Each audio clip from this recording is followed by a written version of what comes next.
Global Malayali ന്യൂസിലേക്ക് സ്വാഗതം.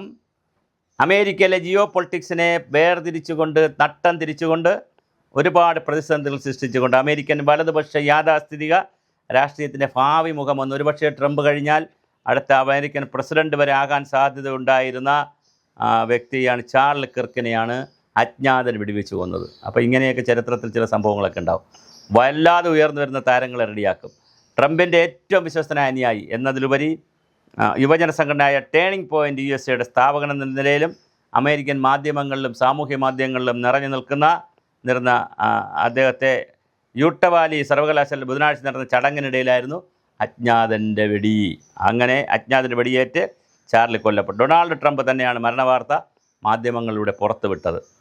മഹാനായ ചാർലി കിർക്ക് കൊല്ലപ്പെട്ടിരിക്കുന്നു. അമേരിക്കയിലെ യുവാക്കളുടെ ഹൃദയത്തെ ചാർലിയേക്കാൾ മറ്റാർക്കും നന്നായി മനസ്സിലാക്കാൻ കഴിഞ്ഞിട്ടില്ലായിരുന്നുവെന്നും ട്രംപ് ട്രൂത്ത് സോഷ്യലിൽ കുറിച്ചു. അതായത് 30 വയസ്സിനകത്ത് വരുന്നൊരു ചെറുപ്പക്കാരനാണ്. അപ്പോൾ അമേരിക്കൻ ജനതയുടെ ഭാവി വാഗ്ദാനമായും അമേരിക്കൻ ജനതയെ ചിന്തിപ്പിക്കാൻ നമ്മളിപ്പോൾ പലപ്പോഴും അമേരിക്കയെ മോട്ടിവേഷൻ്റെ തിയറികളൊക്കെ പറഞ്ഞ് അമേരിക്കയെ ചിന്തിപ്പിച്ച ആളുകളുണ്ട്, മോട്ടിവേഷൻ ഉസ്താദുമാരൊക്കെ ഉണ്ട്. അപ്പം അമേരിക്കൻ ജനതയുടെയൊക്കെ ഒരു പ്രത്യേകത എന്തെന്ന് വെച്ചാൽ അവർ ജീവിതത്തെ കാണുന്നത് നമ്മൾ കാണുന്ന പോലെയൊന്നുമില്ല. നമ്മുടെ ഇന്ത്യക്കാരങ്ങനെയല്ല, എങ്ങനെയെങ്കിലുമൊക്കെ ജീവിച്ച് ദൈവമേ എന്നൊക്കെ വിളിച്ച് പ്രാർത്ഥിച്ച് എന്തെങ്കിലും ഒരു ബുദ്ധിമുട്ട് വരല്ലേ എന്ന് പറഞ്ഞ് മുഴുവൻ സമയം പ്രാർത്ഥനയും പൂജയായിട്ടൊക്കെ നടന്ന് അങ്ങനല്ല. അമേരിക്കക്കാരെന്ന് പറഞ്ഞാൽ അവർ കീഴടക്കാൻ വന്നവരാണെന്നുള്ളൊരു ബോധ്യം അവരെ കൈവശമുണ്ട്. അതിൻ്റെ ഒരു മോട്ടിവേഷൻ അവർക്കുണ്ട്.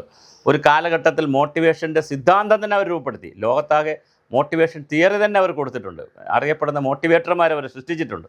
അപ്പോൾ അങ്ങനെയുള്ള അമേരിക്കയിൽ ഈ യുവജനങ്ങളെ മോട്ടിവേറ്റ് ചെയ്യുന്ന, അവർക്ക് ആവേശമായി നിൽക്കുന്ന, അവരോട് പരുന്തിന് മുകളിൽ പരുന്ത് പറക്കും പോലെ മഴമേഘങ്ങൾ മുകളിലൂടെ പറക്കാൻ, അല്ലെങ്കിൽ കുതിരയെപ്പോലെ അശ്വമേധ യാഗത്തിന് പോകാൻ, സിംഹത്തെ പോലെ എന്നൊക്കെ പറയുന്നൊരു കൺസെപ്റ്റ് ഉണ്ട്. ഈ സ്വാമി വിവേകാനന്ദനൊക്കെ പറയുന്ന പോലെ നിങ്ങൾ ഈ ഭൂമിയിൽ വന്നത് ജീവിക്കാനാണ്, മരിക്കാനല്ല.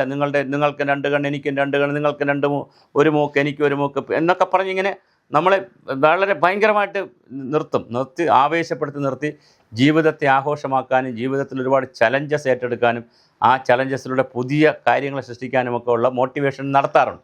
അപ്പോൾ അത്തരത്തിലുള്ളൊരു മോട്ടിവേറ്റർ കൂടിയായിരുന്നു നമ്മുടെ ഇദ്ദേഹം ചാർലി. എന്തായാലും അദ്ദേഹത്തിന് വെടിയേറ്റിരിക്കുകയാണ്. ട്രംപിന് ഇന്ത്യയുമായിട്ടുള്ള ചർച്ചയിൽ കുറച്ച് പരസ്പരം ഒന്ന് അയഞ്ഞൊക്കെ വന്നപ്പോഴാണ് അവിടുത്തെ ഏറ്റവും വലിയ വലതുപക്ഷ യാഥാസ്ഥിതിക ചിന്തയിൽപ്പെടുന്ന ഈ ചാർലി വെടിയേറ്റ് മരിക്കുന്നത്. എന്തായാലും ട്രംപിനെ സംബന്ധിച്ച് വലിയൊരു നഷ്ടമാണ്, അവിടുത്തെ ജനതയെ സംബന്ധിച്ച് നഷ്ടമാണ്. കാരണം ഇത്രയും ഇൻഫ്ലുവൻസറായിട്ടുള്ള, അത് സോഷ്യൽ ഇൻഫ്ലുവൻസർ അല്ല, സോഷ്യൽ മീഡിയയിൽ ഇൻഫ്ലുവൻസർമാർ ഒരുപാട് പേരുണ്ട്. പക്ഷേ അവർ പൊതുജീവിതത്തിൽ വന്നാൽ ഒരു പഞ്ചായത്ത് തിരഞ്ഞെടുപ്പിൽ നിന്നാൽ പോലും അവർ തോറ്റുപോകും. ഇതങ്ങനെയല്ല.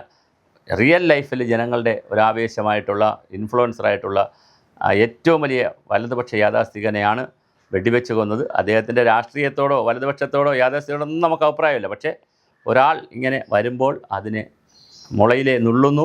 എന്തായാലും 30 വയസ്സിനകത്ത് ആ ജീവൻ വെടിയേറ്റ് മരിച്ചു. തീർച്ചയായിട്ടും ജീവിച്ചിരുന്നെങ്കിൽ ഒരു പക്ഷേ അമേരിക്കയുടെ ഭാവി പ്രസിഡൻ്റ് എന്നുള്ള നിലയിൽ പോലും വളരാൻ കഴിയുമായിരുന്ന ഒരു വ്യക്തിത്വമാണ് നഷ്ടപ്പെട്ടത്.